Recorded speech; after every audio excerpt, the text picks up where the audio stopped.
早晨，Ladies and Gentlemen，我係樹老師啊。今日咧，我同大家探討下咩係中美貿易戰嘅。大家諗起貿易戰，你哋諗起啲咩咧？喺日本啊，就有個二次創作，就將特朗普咧比喻為關稅超人，就走美國優先保護政策嘅。亦都可能網上有啲二次創作嘅 meme 圖啦，就喺度笑緊關稅呢件事帶俾佢哋生活嘅影響。而今日呢條片啊，呢個早上咧，我會同大家探討3個問題嘅，就係點解會打貿易戰，乜嘢係關稅，同埋最重要嗰點就係關我哋平中同學仔咩事咧？好，諗起工業啊，即係工業嘅強國，唔知同學仔會諗起邊幾個國家咧？會唔會係中國、印度？其實我等樹 Sir 話你知啊，喺美國咧，以前其實正係世界其中一個工業嘅大國嚟嘅，好多嘢都係 Made in USA 喺美國生產嘅。但係隨住中國嘅崛起，中國喺工業嘅地位慢慢就取代咗美國，成為世界第一工業強國啦。anyway 呢個畫面我哋上網 cap 我都唔知呢個男人邊個嚟嘅，係啦。咁中國成為咗世界第一工業強國啊！究竟對美國嘅影響喺邊度咧？就係喺下邊嘅呢個影響啦。佢哋話美國對華嘅貿易赤字就慢慢地不斷上升啦。何謂貿易赤字咧？就咁樣嘅，我哋世界唔同國家其實不斷咧都喺度做緊唔同嘅買賣嘅。譬如美國有嘢賣去中國，中國亦都有嘢賣去美國。貿易對美國係有貿易赤字嘅意思係咩意思咧？就係喺中國啊不斷地賣貨賣去美國度，而對於美國嚟講，佢就買咗好多中國嘅貨品啊，所以美國啲錢咧就流晒去中國度啦。咁其實本身但問題唔大嘅，有人買有人賣係咪先？咁啲錢佢係買咗啲服務啊，咁咪去咗中國度咯。個問題就喺呢度啦。中國成功賣咗好多嘢俾美國，咁中國就好有錢啦。咁中國啲錢最後又去翻邊度咧？就去咗呢度，去咗投資美國，去翻投資美國國債上面。變相美國而家係發行咗好多嘅債務，例如中國就持有好多美國嘅國債啦。咁美國國債越嚟越多，背後有啲咩問題咧？美國國債你可以從呢個表見到，佢由1930去到2020年間咧係不斷飆升嘅總數。當中你可能見到個單位3萬美金好少啫，係3萬10億美金，係非常之誇張嘅一個數字嚟嘅。而且可以睇到咧，美國喺2023年咧需要償還嘅國債利息啊，甚至係超越咗佢嘅國防預算添。變相即係意味啲咩？意味而家美國嘅財政係處於非常唔健康嘅狀態。咁總統特朗普先生就要諗咯喎，喂，而家美國因為國債嘅利息咁重嘅一個財政負擔，佢背後嘅原因喺邊度咧？好大機會就係本身佢面對緊個貿易赤字，美國嘅錢不斷流向其他國家度，其他國家就買翻美國國債，導致到美國嘅財政負擔非常嚴重。所以美國總統特朗普就話：有時我需要食藥先至可以解決翻一啲問題。好，咁點樣解決問題啊？解決問題嘅方法就係咩咧？呢個就係美國總統喺2024年嘅一個 podcast 講嘅。對佢嚟講啊，最靚嘅一個英文字係咩？就係 tariff， 仲靚過愛呢一個字嘅。tariff 喺中文上面就係解關稅啦。關稅係咩意思？關稅就係有人賣去美國，我哋叫進口物品嘅一啲貨品啦，就向翻佢收稅，可能係收一個固定嘅金額，亦都可能係收一個固定嘅百分比。我哋可能叫從量關稅或者係從價關稅。簡單啲講，你想賣貨去美國，美國政府就收你一筆錢先。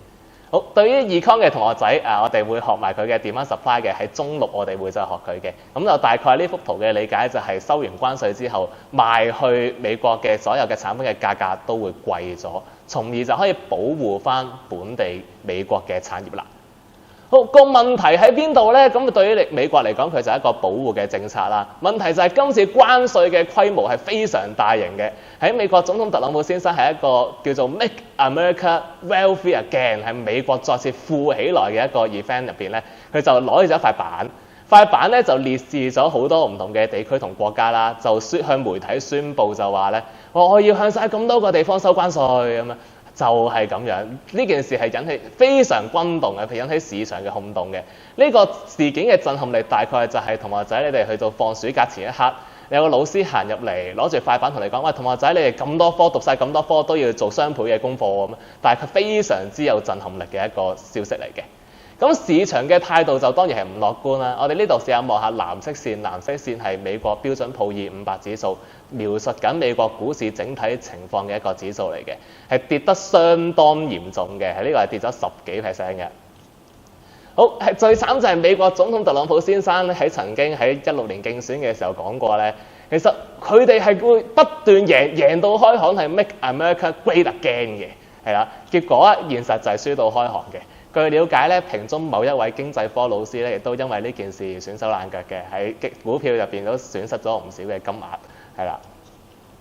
好，咁對美國嚟講，其實佢自己都七傷拳咁樣，佢都領好多嘢嘅喎。就例如咩咧？呢個最近嘅消息嚟嘅，特朗普先生就話咧：係啊，美國嘅細路仔咧，以前可能有30個公仔玩啊，而家得2個玩嘅咋可能。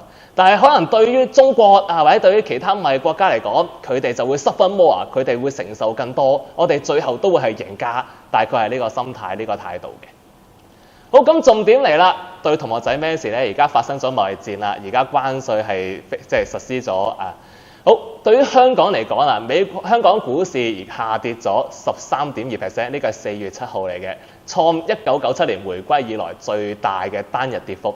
只要你嗰一日你有打開股票 App， 甚至你喺 Google search 恒生指數，你就見證咗歷史㗎啦。呢個就係97年以來最大嘅單日跌幅。咁香港經濟差咗，關同學仔咩事咧？可能你第時出嚟揾工工嘅可以翻嘅工少咗，失業可能情況多咗。又例如呢個同學仔你哋而家用緊嘅 iPhone、iPad 美國相關嘅產品，有機會如果將部手機 iPhone 以前係中國整嘅，而家變翻去美國整，計埋關稅、計埋生產成本之後，一部 iPhone 收你2皮，或者一部 iPad 原本係幾千蚊嘅都收你1皮。咁當然你可能會話啦，咁我唔用 iPhone 咯，唔用美國產品咯，我用華為、用小米咪得咯。我哋記住同學仔，我哋全球化之下咧，而家各地嘅工業咧都互相依賴㗎啦。譬如小米可能一啲技術或產品其實都需要依賴美國嘅。喺呢個情況之下咧，我哋面對住啲咩？唔止產品價格貴咗，我哋可能最後用嘅選擇、消費品嘅選擇都會少咗嘅。好，咁當然啦，而家截至喺我而家拍呢條片嘅呢一日咧，似乎大家關稅嘅談判咧係攞嚟做咩咧？而家特朗普似乎用埋關稅呢個工具咧作為一個談判嘅武器，唔止係一個經濟控制貿易逆差嘅工具啊，亦都係佢喺談判桌上面嘅籌碼。好，喺呢一刻就美中咧係暫時達成咗90天關稅嘅暫停協議嘅，咁所以我哋可以見翻啦，股市咧喺截至呢一日咧係穩步上升翻嘅。好，講到呢度，同學仔，其實你哋而家可以試下打開我經濟科2019年 DSE 公開試第12條嘅題目，正正就係問咗中美貿易戰嘅。對 Econ 感興趣或者而家讀緊我 Econ 嘅同學仔，你有興趣可以揭開題目做下。